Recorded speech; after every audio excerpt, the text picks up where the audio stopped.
News और फिल्मों से लेकर वेब सीरीज तक आपने ऐसे कई सीरियल किलर के बारे में सुना होगा जो पूरे प्लान के साथ वारदात को अंजाम देते हैं। लेकिन आज मैं आपको एक ऐसे सीरियल किलर के बारे में बताने जा रहा हूं जिसने महज 8 साल की उम्र में दुनिया में सबसे कम उम्र का सीरियल किलर होने का रिकॉर्ड अपने नाम कर लिया। आखिर 8 साल का बच्चा इतना शातिर कैसे हो सकता है कि वो मर्डर करता जाए और किसी को पता भी ना चले। तो चलिए इस केस की तह तक जाते हैं और जानते हैं इस बच्चे के शातिर किलर बनने की खौफनाक जर्नी। तारीख 2007। कहानी शुरू होती है बिहार के एक शहर बेगूसराय से। इसी शहर में एक गांव है मुसहरी। उन दिनों ये गांव गरीबी से जूझ रहा था। इन्हीं सब के चलते गांव के तमाम लोगों की तरह एक परिवार मेहनत मजदूरी कर अपना पेट पाल रहा था। इस परिवार में एक 7 साल का लड़का था और एक दूध पीती बच्ची भी थी। ये दोनों बच्चे अपने माता पिता के साथ रहते थे। इनके बगल में ही बच्चों के चाचा का परिवार भी रहता था। साल 2006 में उनके छोटे भाई के परिवार में एक अजीब घटना हुई।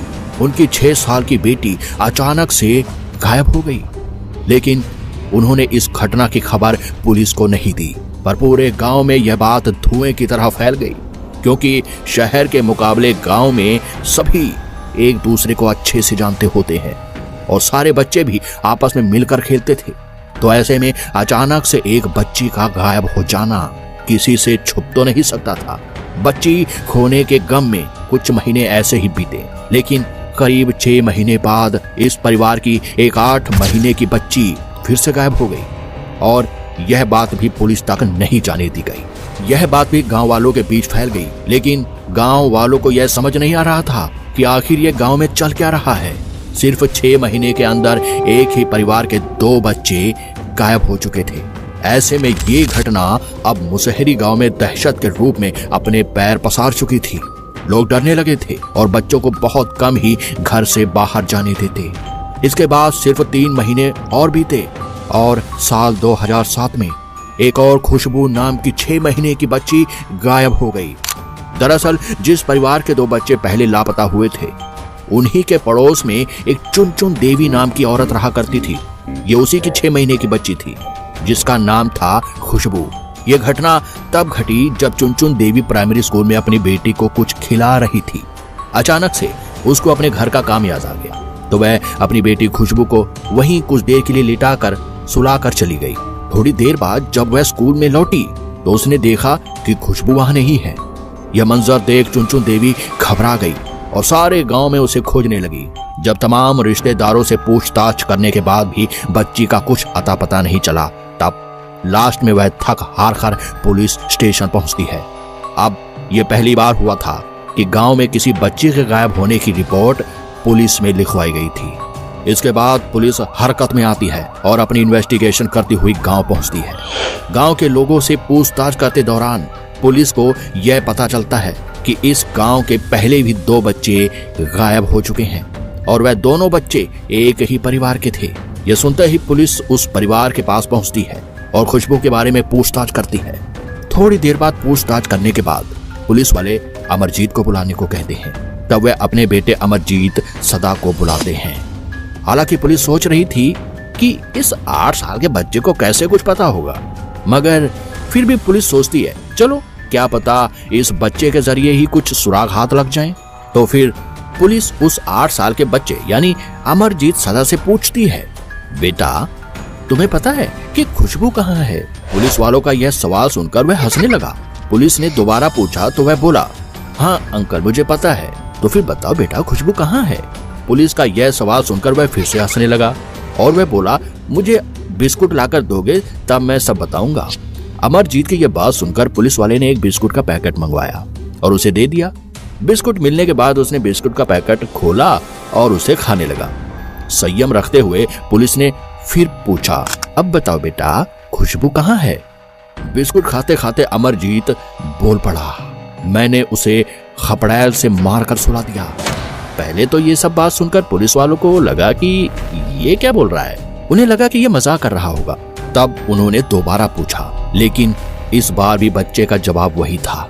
अब पुलिस वालों का माथा ठनका। वह बोले कि बार बार पूछने पर भी बच्चा एक ही जैसा जवाब दे रहा है, कुछ तो गड़बड़ है। इन्वेस्टिगेशन कर रहे ऑफिसर का थोड़ा इंटरेस्ट जागा तो उन्होंने पूछा कि खुशबू को कहाँ सुलाया है। तो उसने कहा, चलो अंकल मैं दिखाता हूँ।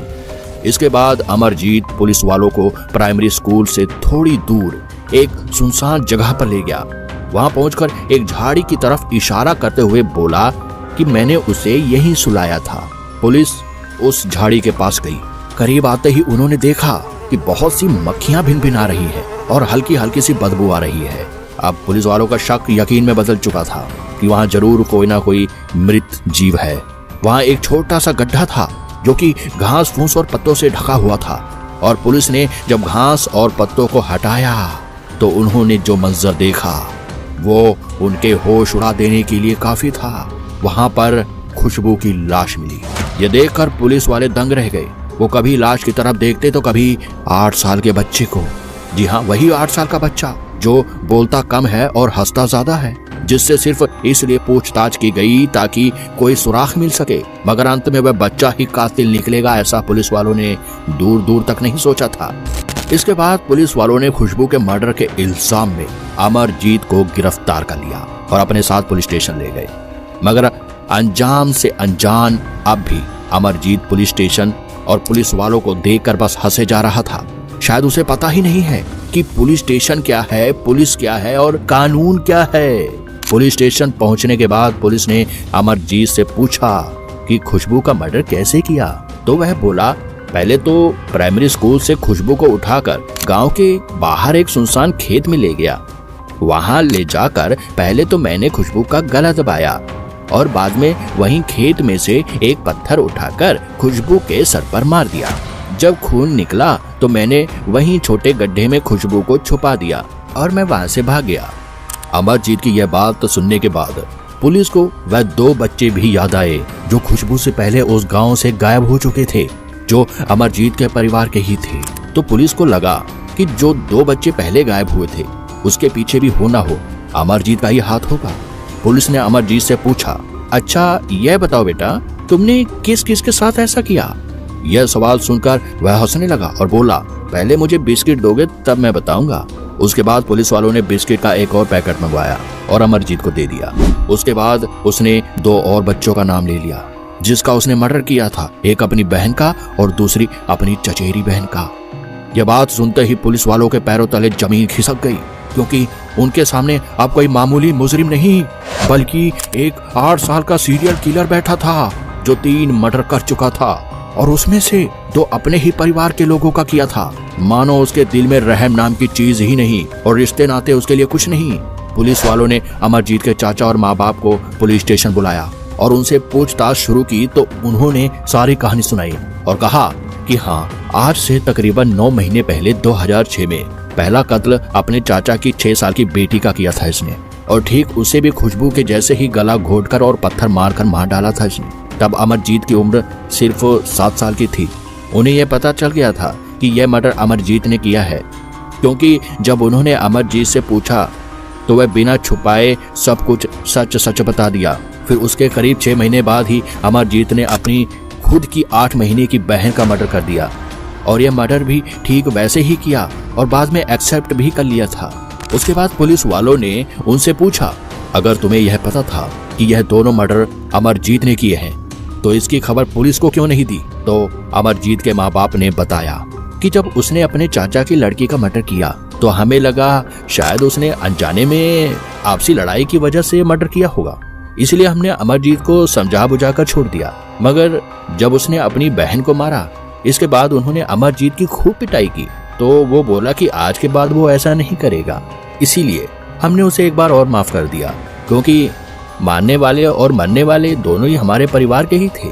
इसीलिए हमने इसे फैमिली मैटर और पारिवारिक मामला मानते हुए पुलिस में इसकी कोई कंप्लेंट नहीं की। बच्चे के माँ बाप और चाचा के बयान दर्ज करने के बाद अब भी एक बात उन पुलिस वालों को झिंझोरे जा रही थी कि आखिर क्यों अमरजीत ने इन तीनों बच्चों का मर्डर किया, क्योंकि हर मर्डर के पीछे कोई ना कोई मकसद जरूर होता है। दोस्तों, यह जो 3 मर्डर अमरजीत ने किए, तो इसके पीछे की वजह क्या थी, और इसका जवाब सिर्फ अमरजीत ही दे सकता था। तो अब पुलिस ने फिर अमरजीत से उसी की भाषा में पूछा कि बेटा, तुमने इन जो 3 बच्चों को मारकर सुलाया, आखिर तुमने ऐसा क्यों किया? तो वह बोला, मुझे ऐसा करने में मजा आता है। जब मैं इन्हें दर्द में देखता हूँ, तकलीफ में देखता हूँ, तो मुझे बहुत अच्छा लगता है। अमरजीत की यह बात सुनकर पुलिस को लग गया कि यह कोई नॉर्मल बच्चा नहीं है और इसकी दिमागी हालत भी ठीक नहीं है। इसके बाद अमरजीत को साइकियाट्रिस्ट के पास भेजा गया। उन्होंने अमरजीत के दिमाग की जांच पड़ताल की। काफी स्टडी करने के बाद उन्होंने अपनी रिपोर्ट में यह बताया कि अमरजीत कंडक्ट डिसऑर्डर नाम की एक दिमागी बीमारी का शिकार है, जिसकी वजह से उसे किसी को तकलीफ में देखने, दर्द में देखने में बहुत खुशी मिलती है। उसे पता ही नहीं था कि वह किसी का खून कर रहा है, ना तो उसे यह पता था कि किसी की जान लेना क्या होता है, और ना ही जो उसने किया उसकी नजरों में गलत था। और शायद इसीलिए ना तो वह पुलिस को देखकर घबराया और ना ही पुलिस स्टेशन को देखकर। इन सब के बाद अमरजीत को अदालत में पेश किया गया, और क्योंकि वह नाबालिग था तो जेल में उसे हार्डकोर क्रिमिनल के साथ नहीं रखा जा सकता था, इसीलिए उसे बाल सुधार गृह में भेज दिया गया। मगर भारतीय कानून के हिसाब से अमरजीत को 3 साल से ज्यादा नहीं रख सकते थे। मगर 3 साल के बाद उसकी दिमागी हालत को देखते हुए यह फैसला किया गया कि जब तक उसकी उम्र 18 साल की नहीं हो जाती, तब तक उसे वहीं डॉक्टरों की निगरानी में ही रखा जाएगा। उसके बाद अमरजीत को बिहार के मुंगेर जिले की बाल सुधार गृह में भेज दिया गया। नाबालिग होने के चलते अमरजीत के कर्मकांड को पब्लिक में डिस्क्लोज नहीं किया गया। मगर अमरजीत का जो जन्म हुआ था वह साल था 1998, तो इस हिसाब से 2016 में उसे वहां से भी आजाद कर दिया गया होगा। आज अमरजीत एक नए नाम के साथ, एक नई पहचान के साथ अनजाने शहर में एक नई जिंदगी जी रहा होगा। पर अभी वह कहाँ है, किस हालत में है, इसके बारे में किसी को कुछ नहीं पता है। मगर इस घटना ने अमरजीत सदा का नाम न सिर्फ देश बल्कि पूरी दुनिया में सबसे छोटे, सबसे यंगेस्ट, सबसे कम उम्र के सीरियल किलर में दर्ज कर दिया। इस घटना से सीख लेकर आप सजग रहें और सुरक्षित रहें।